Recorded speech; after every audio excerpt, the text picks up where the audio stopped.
ये शरीर संसार से आसक्ति को छोड़कर परम पद को प्राप्त हो जाती है। ये भवसागर है। इस भवसागर के अंदर भवरोग लगा हुआ। भव का क्या तात्पर्य है? भव का मतलब जो निश्चित रूप से होता रहता है। क्या होता रहता है? यहाँ पर नित्य यहाँ पर जन्म होता है, नित्य यहाँ पर प्रतिपाल होता है और नित्य यहाँ पर संहार होता है। तीनों चीज़ें इस संसार के अंदर होती रहती है, इसीलिए ये भवसागर कहलाता है। और तीनों जो है, ब्रह्मा रचो गणन को, विष्णु करण प्रतिपाल, शिव रचो संहार को, इंद्र वर्षण मेघमाल, पाप पुण्य का न्याव को, सिर जो है धर्मराय, संत सिरजा सुखराम के जीव उतारण। तो संतों का सृजन किस लिए हुआ? जीवों का उद्धार करने के लिए, इस भवसागर से बाहर निकालने के लिए। जन्म, प्रतिपाल और मृत्यु, इन तीनों से मुक्त करने के लिए संतों का सृजन हुआ है। तो संत जो बात बताते हैं, ब्रह्मा जी जो बात बताएंगे संसार को रचना करने की बात बताएंगे, और भगवान विष्णु जो बात बताएंगे प्रतिपाल करने की बात बताएंगे, और भगवान शंकर जो है संहार का कार्य करते हैं। तो इस प्रकार से तीनों का कार्य अलग है, सबका अपना अपना कार्य परमात्मा ने दे करके दिया। तो अब अपने को सद्गुरुदेव समझाने के लिए आपको मोक्ष की प्राप्ति करनी है तो केवल एक ही उपाय है कि भेद सहित ज्ञान घट आवे, प्रेम भाव नैचो मन पावे, मोक्ष मिलन की यही है उपाय, दूजी नहीं सृष्टि में पाए। और भेद भी किसका? ज्ञान का भेद प्राप्त हो, केवल ज्ञान का भेद प्राप्त हो। जो पाप पुण्य दोनिया सु न्यारा, भरम करम दोनिया सु न्यारा, जहाँ सु रहो लिवलाई, कै सुख राम राम बिन जग में सभी कर्म उपाय। एक राम जी के नाम के सुमरण के बिना और नाम से निज नाम के सुमरण के बिना, निज नाम की रीत जब तक घट में नहीं बने, भजन की रीत जब तक घट में नहीं बने, भजन का आनंद, घटपर्चों का आनंद जब तक घट में नहीं आवे, तब तक महाराज फरमाने ये आत्मा मुक्त नहीं हो सकती है। तो इसीलिए वो सच्चा भेद बता रहे हैं कि किसे तो सरगुण कहते हैं और किसे निर्गुण कहते हैं। सरगुण ये शरीर है और निर्गुण अपनी जो है शब्द का भेद है। ये दोनों चीज़ें जब प्राप्त कर लेते हैं सरगुण शरीर के अंदर तो घटपर्चों का अनुभव होने लगता है, और घटपर्चों के अनुभव से ही परमात्मा पद की प्राप्ति होती है, आनंद पद की प्राप्ति होती है, जन्म मरण से रहित हो पाते हैं। इसके बिना ये भवरोग मिटने वाला नहीं। ऐसा सद्गुरु का ज्ञान प्राप्त किए बिना ये भवसागर का जो रोग जाने और आने का लगा हुआ है वो मिटने वाला नहीं है। इसीलिए महाराज फरमा रहे हैं कि मैं बूझू तुम पंडिता क्यों भरमाई लोए, सायब तो सुख राम कहे कहो किणी जाग नहीं होई। हे पंडितों, आपने ऐसे लोगों के अंदर क्यों भ्रम डाल दिया कि सायब कोई विशेष जगह पर ही रहते हैं, कोई एक विशेष स्थान पर ही रहते हैं, कोई एक विशेष देवड़ में ही रहते हैं, कोई एक विशेष मंदिर में ही रहते हैं। हे पंडितों, आपने अपने पेट भरने के लिए, अपनी दुकान चलाने के लिए लोगों को क्यों भ्रम में डाला? अरे भाई, सायब तो के बिना तो एक सुई की नोक के बराबर जगह भी खाली नहीं, सब जगह सर्वत्र समान रूप से विद्यमान है। राम सर्वज्ञ भरपूर है, व्यापक सभी ठोर, कोई भी ठोर उनके बिना खाली नहीं है। और सायब का अपना कोई एक विशेष गांव नहीं है, विशेष शहर नहीं है, विशेष स्थान नहीं है, विशेष उनका कोई एड्रेस नहीं है कि वहीं मिलेंगे। वो तो सब जगह व्यापक रूप से विद्यमान है, वो तो बस उन्हें खोजने वाला चाहिए। आपके तन के भीतर भी विराजमान हैं और आप अपने तन के भीतर ही खोजेंगे तो तन के भीतर ही प्राप्त हो जाएंगे। तो महाराज फरमाने कि जे सायब सब में बसे तो सो जो उर्माए, कै सुख देव बारे दुनी क्यों भटका वो जाए। हे पंडितों, हे ज्ञानियों, आप इस दुनिया वालों को, सामान्य भोले भाले जीवों को क्यों बाहर भटकाते हो? सायब तो जब तन के अंदर ही बसते हैं, सब में बसते हैं, तो सब अपने अपने तन के भीतर ही क्यों नहीं खोज कर लेते? इतने दूर किलोमीटर यात्रा करके जाने की कहाँ आवश्यकता? आपके गट के भीतर ही खोज लो, वहीं प्राप्त हो जाएंगे। कह सुखदेव बाहरे दुनिया क्यों भटका हो जाए? दुनिया वालों को बाहर क्यों भ्रम में डालकर भटकाते फिरते हो? जाओ उधर मिलेंगे। कभी पूरब में बेच देते हो, कभी उत्तर में बेच देते हो, कभी दक्षिण में बेच देते हो, कभी पश्चिम में बेच देते हो, और सब जगह घूम घाम कर आ जाते हैं, लेकिन कहीं नहीं मिलते। मिलना है तो घट में ही मिलेंगे। जिन पाया जिन घट ही पाया, बायर फिर जन्म गमाया। 68 को काहू को फिरिए, सूरत समेट नाम में धरी। तो जे साहेब सब में बसे तो सोजो उर माए, आप अपने उर के अंदर ही सोजो, हृदय में सोच लो। हृदय के अंदर सद्गुरु से ज्ञान लेकर प्रेम का प्रकाश कर लो, तो परमात्मा के सत्य स्वरूप दर्शन घट के भीतर हो जाएंगे। वही सच्चा स्वरूप है परमात्मा का। जो आनंद नाम और निज नाम से प्राप्त होता है, वो आनंद ही परमात्मा के दर्शन। ऐसे दर्शन प्राप्त हो गए तो फिर कुछ प्राप्त कर लेना बाकी नहीं रहे। फिर समझो परमात्मा मिल ही गए आपको, घट के भीतर आनंद आ रहा है नाम और निज नाम का, तो स्वयं परमात्मा का ही आनंद है, कोई दूसरा नहीं। और ऐसा आनंद खुटता नहीं है, समाप्त नहीं होता है। दूसरे तो नयनों का सुख है, नयन सुख तो थोड़ी देर जब तक दर्शन करते हैं तब तक आता है, और फिर दर्शन से अलग हुए और नयन सुख चला जाता है। और जब घट के भीतर दिव्य नेत्रों से, ब्रह्म चक्षु से, सूरज चक्षु से, ज्ञान चक्षु से जब दर्शन होंगे, तब घट के भीतर का दर्शन ऐसो समियो सदैव हमारे, 8 पोर क्या सांस। वो पट बंद होते ही नहीं है और कोई बाहर करते ही नहीं है। हमेशा दर्शन के अंदर आत्मा लगी रहती है, सुखता लगी रहती है। तुझे सायब सब में बसे तो सो जो उर्माई, कहे सुखदेव बाहरे दुनी क्यों भटका वो जाए। पेट भरने के कारणे भरम उठायो खाए, सायब तो सुख राम कहे है सब ही के माय। आपने अपने पेट भरण के लिए लोगों के अंदर भरम डाल दिया कि भाई साहब किसी विशेष जगह पर ही मिलेंगे और वहाँ जाकर आप विराजमान हो गए, और वहाँ से सेवा पूजा दान दक्षिणा सब लेने लग गए वहाँ पर जाकर बैठकर, और कहते हैं कि साहब यहीं है और कहीं नहीं है। तो महाराज हमारे के साहब तो सब जगह हैं, केवल पेट भरने के लिए, अपनी दुकान चलाने के लिए क्यों आप जो है ऐसा कार्य करते हो, क्यों गलत चीज़ बताते हो लोगों को, आप सही रास्ते पर क्यों नहीं लगाते, सच्चा ज्ञान क्यों नहीं बताते, घटपटचों का घट में श्वास उश्वास के अंदर भजन करने का ज्ञान आप सबको क्यों नहीं बताते। उसी से ब्रह्म की प्राप्ति होगी, बाकी तो बाहर तो इंद्रियों का सुख है। देखिए सुनिए गुनिए मन माही, मोह मूल परमारथ नाहि, गो गोचर जहाँ लग मन जाए तहाँ लग माया जानो बाई। जहाँ तक मन की पहुँच है, जहाँ तक गो नाम इंद्रियों से दृष्टिगोचर होता है, दिखता है, वो तो सब माया है, ब्रह्म नहीं। रज मातर मूर्त कण होए, तब लग ब्रह्म नहीं माया कौन तो, तब तक तो वो सब माया ही हैं। इसीलिए महाराज फरमा रहे हैं कि पेट भरण के कारण भरम उठायो था। क्यों ऐसा भरम डाल दिया, क्यों ऐसा भरम पैदा कर लिया, क्यों ऐसा भरम उत्पन्न कर दिया लोगों के बीच कि वे जो है परमात्मा किसी एक विशेष स्थान पर ही, विशेष जगह पर ही दर्शन करने पर प्राप्त होंगे। ऐसा नहीं, सब जगह परमात्मा, सबके भीतर परमात्मा है। यही आरती, यही पूजा, राम बिना दर्शे नहीं पूजा, सब जगह है परमात्मा। हर का किया देव ये प्रगट पाँचों जोई, तन देवल सुख राम के राम बनायो सोई। देखो ये देवरे को हर का किया देव, पांचों प्रगट, इसके अंदर पांचों प्राण प्रत्यक्ष रूप से विराजमान। पान पान उदान समान म्यान, ये सब पांचों प्राण घट के भीतर विराजमान। ये सब चेतनता के साथ है, सायब के साथ है। और हर का किया देव ये सब जो है पांचों प्राण देव भी हर के ही बनाए हुए, हरि के बनाए हुए प्रगट पांचों ये। और ये पांच तत्व भी, पांच तत्वों का शरीर है, ये पांच तत्व भी हरि के ही बनाए हुए हैं।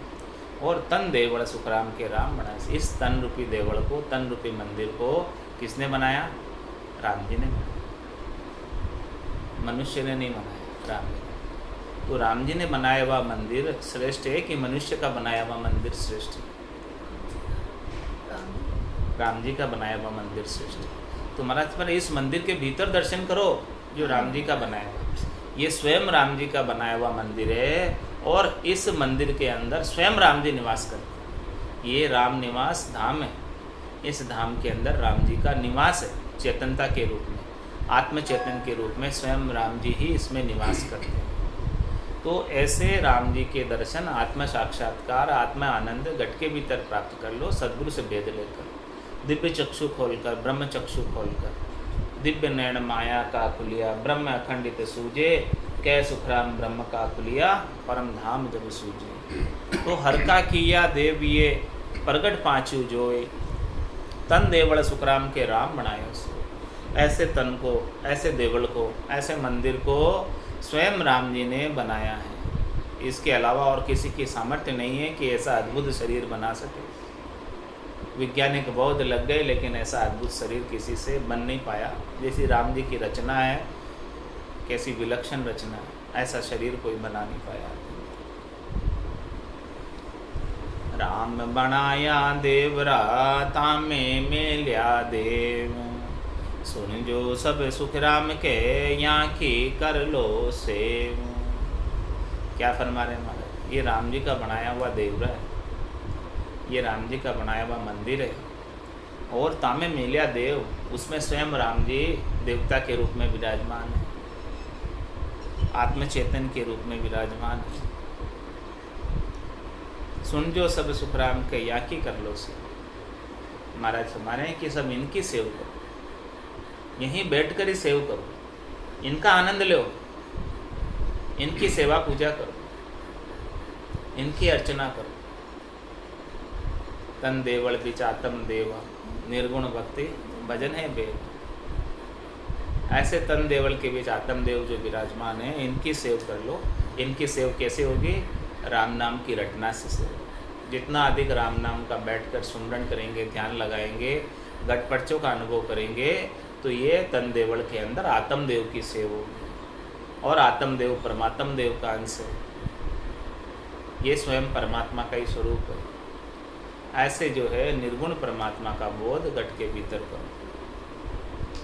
मन का किया देवरा मन ही था पो देव, बिन समझा सुखराम के भोला करसी से। ये तो राम जी का बनाया हुआ देवरा है और उसमें स्वयं राम जी देवता के रूप में विराजमान है, आत्म देव के रूप में विराजमान। ऐसे देवरे की सेवा तो नहीं करते, ऐसे मंदिर के अंदर सुमरन की सेवा तो नहीं करते। और क्या करते हैं? मन का किया देवरा, अपने मनुष्य ने अपने मन से ही देवरा बना दिया, यानी मंदिर बना दिया।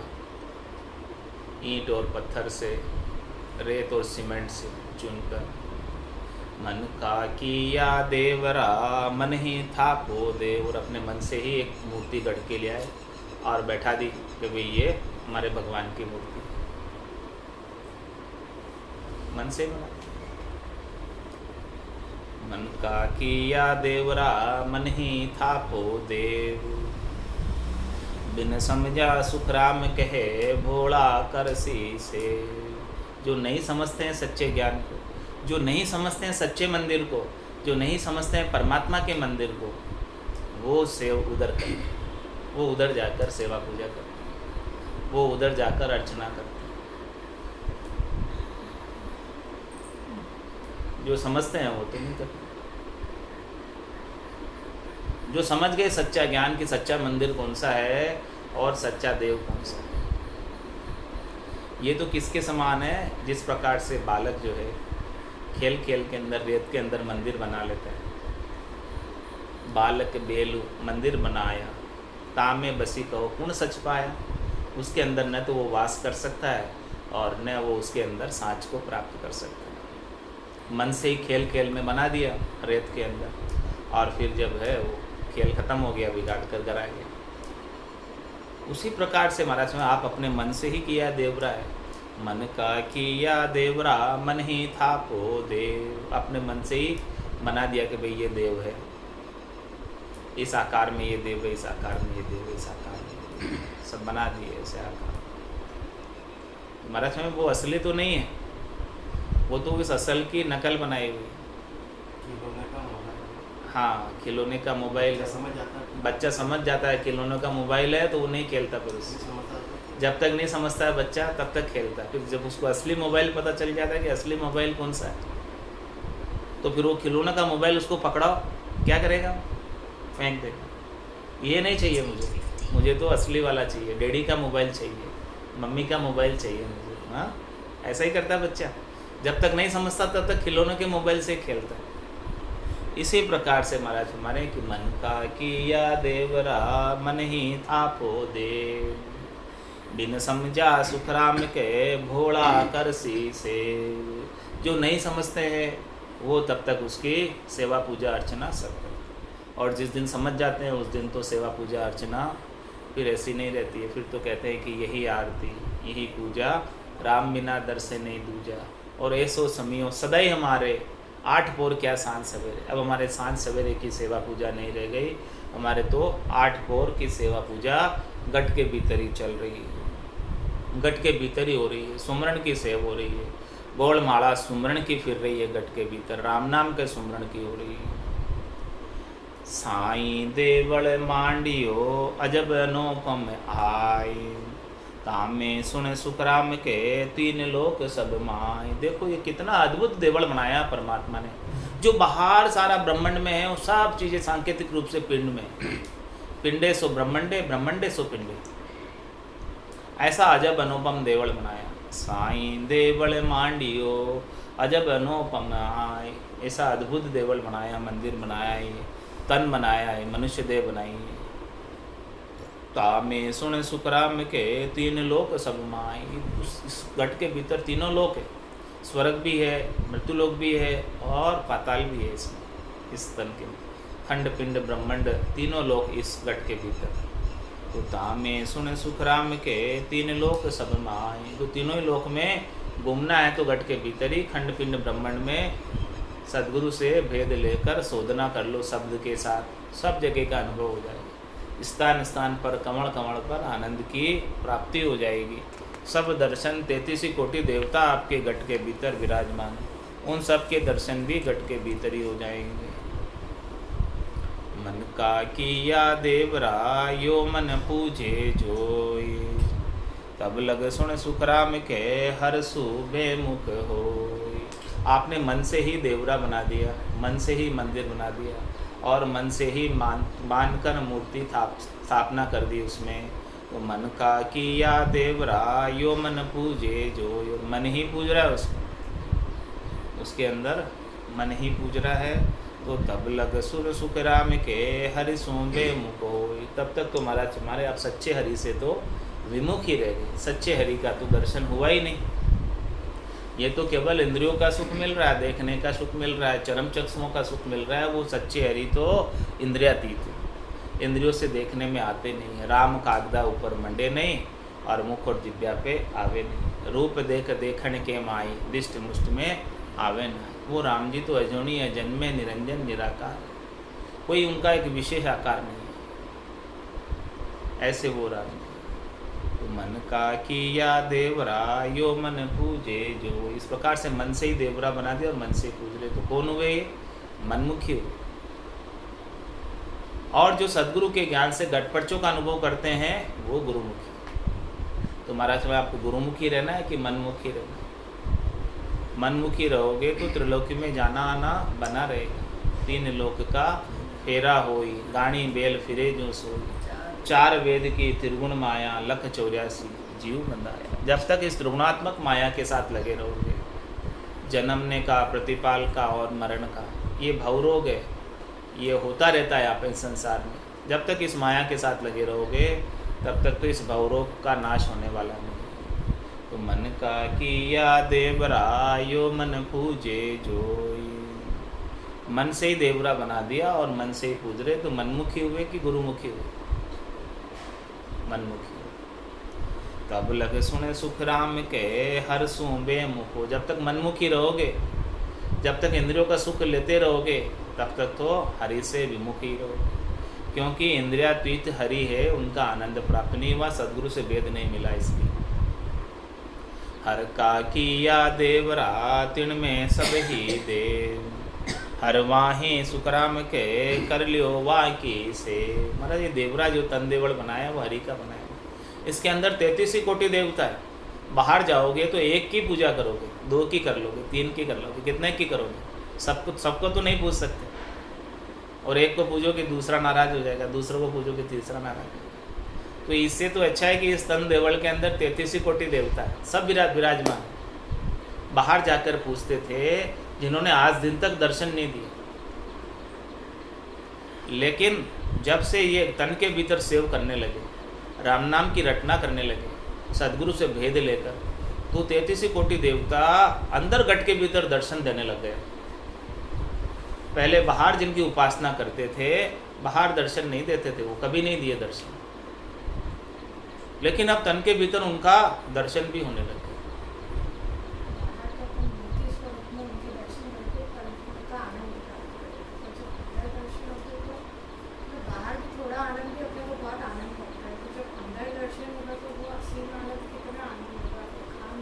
तो भीतर के अंदर उनके भी दर्शन 33 कोटि देवताओं के गट के भीतर हो जाते हैं। सबके दर्शन लाभ भीतर में ही प्राप्त हो जाते हैं। ध्यान अवस्था में सबके दर्शन हो जाते हैं। तो हर का किया देवरा तिण में सब ही देव, जिसमें सभी देव और सभी देवताओं के अपने अपने स्थान है।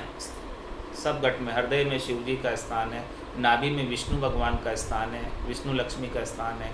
सब जगह अपने अपने स्थान पर अपने अपने देवताओं के दर्शन गट के भीतर ही होने लगते हैं।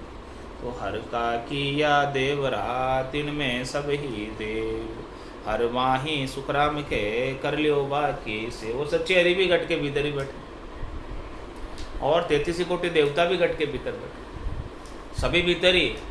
तो भीतर के अंदर ही क्यों नहीं सुमरण की सेव कर लो।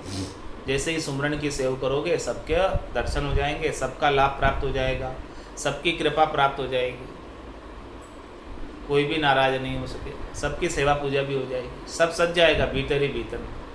फिर बाहर से अलग अलग से कोई साजने की आवश्यकता नहीं है, क्योंकि आपने वृक्ष के मूल का सिंचन कर दिया, उसमें जल सिंचन कर दिया, तो वो पत्ते तक भी पहुंच गया, फूल तक भी पहुंच गया, फल तक भी पहुंच गया, शाखाओं तक भी पहुंच गया, तने तक भी पहुंच गया, उसकी छाल तक भी पहुंच गया, सब जगह पहुंच गया।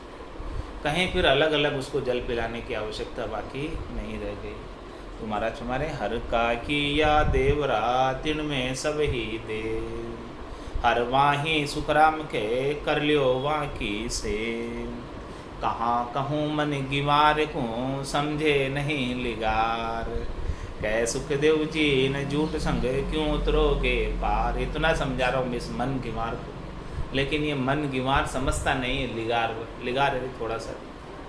कहाँ कहूँ मन गिवार को, ये मन ऐसा गिवार हो रहा है, ना समझ हो रहा है, अज्ञानी हो रहा है कि समझे नहीं लिगार, थोड़ा बहुत भी नहीं समझ पा रहा है। जो मैं इतनी बात रहस्य की बता रहा हूँ, वेद की बता रहा हूँ, सच्ची बात बता रहा हूँ, सच्ची बात को समझ नहीं पा रहा है।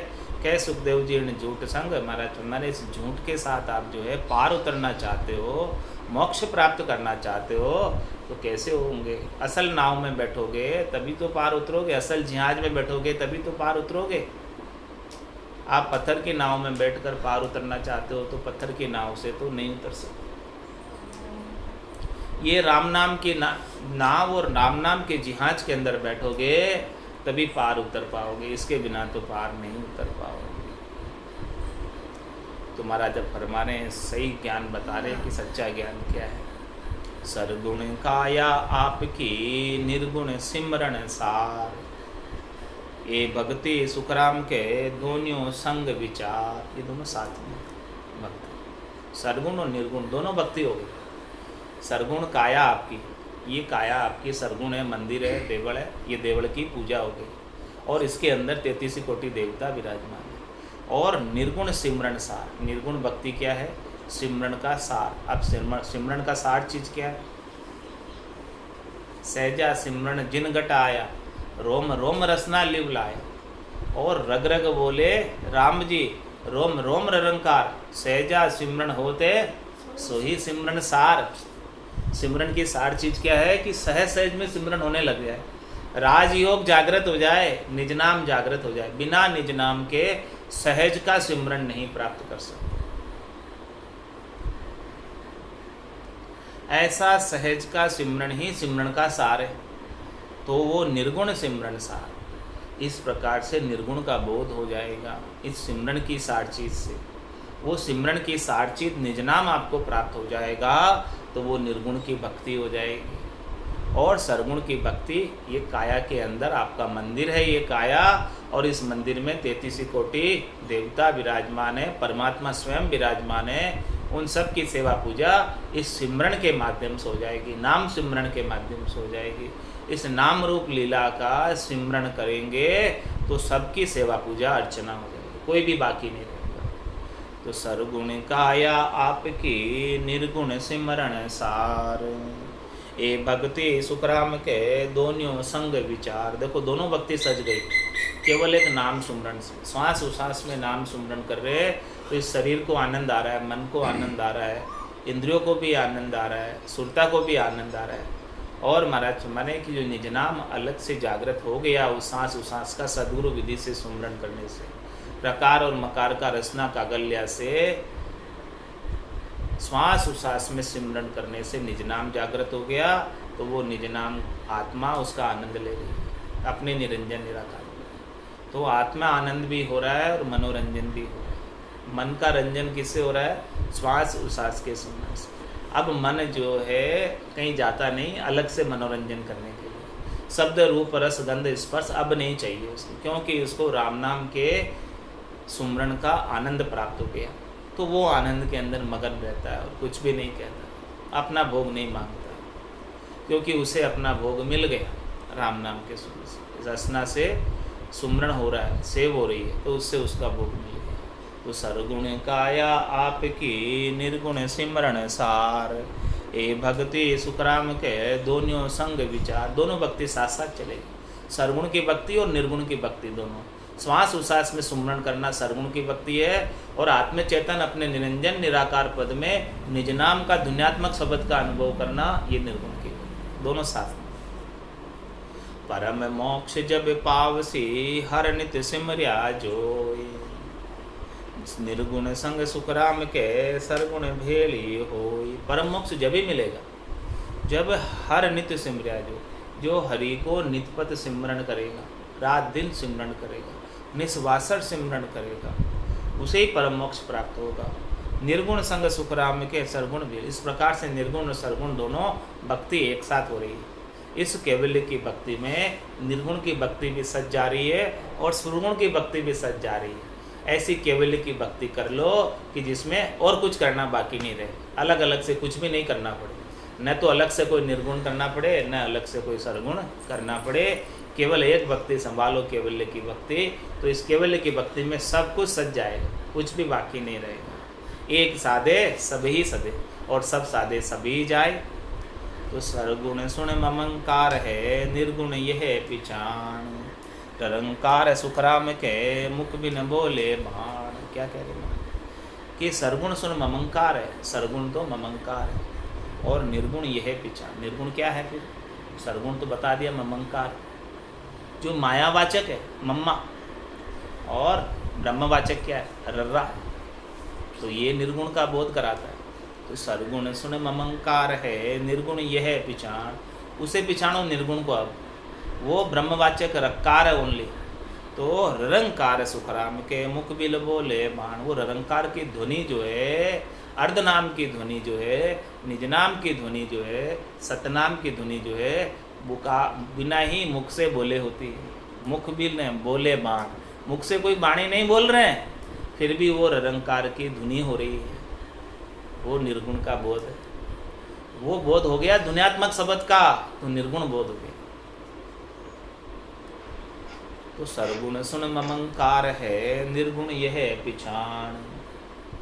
निरंकार सुखराम के मुख बिन बोले बाण। इस प्रकार से बिना ही मुख के जो ध्वनि हो रही वो निर्गुण बोध। ऐसा बोध होना चाहिए निर्गुण का। ध्वन्यात्मक शब्द को सुनना चाहिए सुरता, तभी मोक्ष की प्राप्ति होगी। इसके बिना मोक्ष नहीं मिलेगा जब तक ध्वन्यात्मक शब्द नहीं सुनेगी। जब लग सुरगुण सेव है, मुख सु सिमरे कोई।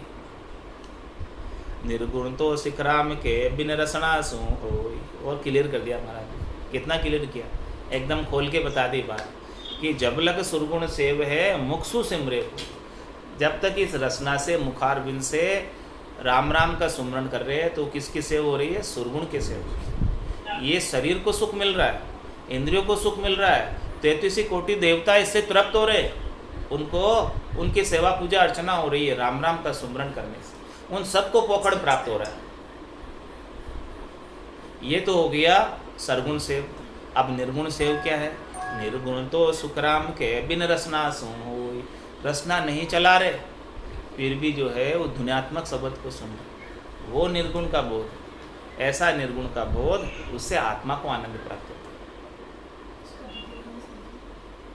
उससे आत्मा को आनंद प्राप्त होता है। निर्गुण के बोध से, ध्वन्यात्मक शब्द से सुरता को आनंद प्राप्त होता है। सुरता उसी में लगी रहती है, बाहर कहीं नहीं जाती है, और आत्मा को शांति प्राप्त होती है, संतोष प्राप्त होता है, शीतलता प्राप्त होती है, धैर्यता प्राप्त हो जाती है, और वो फिर आत्मा की भूख मिट जाती है। ये जो निर्गुण का बोध है वो आत्मा का भोजन है। निज नाम जो है वो आत्मा के लिए अन्न है। बिना अन्न खाए भूख नहीं जाती। अन्न के बिना आप कितनी चीज़ें दूसरी खा लो, किसी से भूख नहीं जाती। लेकिन आत्मा के लिए इस निज नाम का प्राप्त हो जाना, निर्गुण का बोध हो जाना, दुनियात्मक शब्द का प्राप्त हो जाना, उसकी भूख को मिटा देता है। जब उसकी भूख ही मिट जाती फिर वो जन्म मरण में नहीं है। जब तक भूख लगी रहती है तब तक वो जन्म मरण में आती है। और कोई इस प्रकार से अन्न का सेवन कर ले तब उसे प्यास लगती है। किसकी प्यास लगती है? सुरगुण से होती है। राम राम के सुमरण की, तो राम नाम तो जल के समान है और निज नाम अन्न के समान। तो राम नाम तो जिस रसना से लेते हैं वो सुरगुण के सेव हो गई, और इस दुनियात्मक शब्द को सुन रहे हैं वो निर्गुण की हो गई। निर्गुण तो सुखराम के बिन रसना सु, बिना ही रसना के होता है। सुरगुण सेवा यहाँ सही मुख सो सिमरे राम। और खोल कर बता रहे, और क्लियर करके बता रहे। रट रसना सुखराम के पहुँचे निर्गुण धाम। सुरगुण सेवा कौन सी सही है? कि जो मुख से राम राम का सुमरण कर, ये सुरगुण की सेवा हो गई। 33 कोटि देवता की सेवा हो गई। किसी की अलग से सेवा करना बाकी नहीं रह गया, किसी की अलग से पूजा करना बाकी नहीं रह गया, किसी की अलग से अर्चना करना बाकी नहीं रह गया। राम राम कर लिया, इसका मतलब सब आ गए इसमें। सुरगुण सेवा या सही मुख सो सिमरे राम। रट रसना सुख राम के पहुँचे निर्गुण धाम। वो निर्गुण धाम की प्राप्ति कब होगी? जब इस प्रकार से रसना से रटोगे तब वो निज नाम जागृत होगा। सद्गुरु विधि से रटोगे तब वो निज नाम जागृत होगा।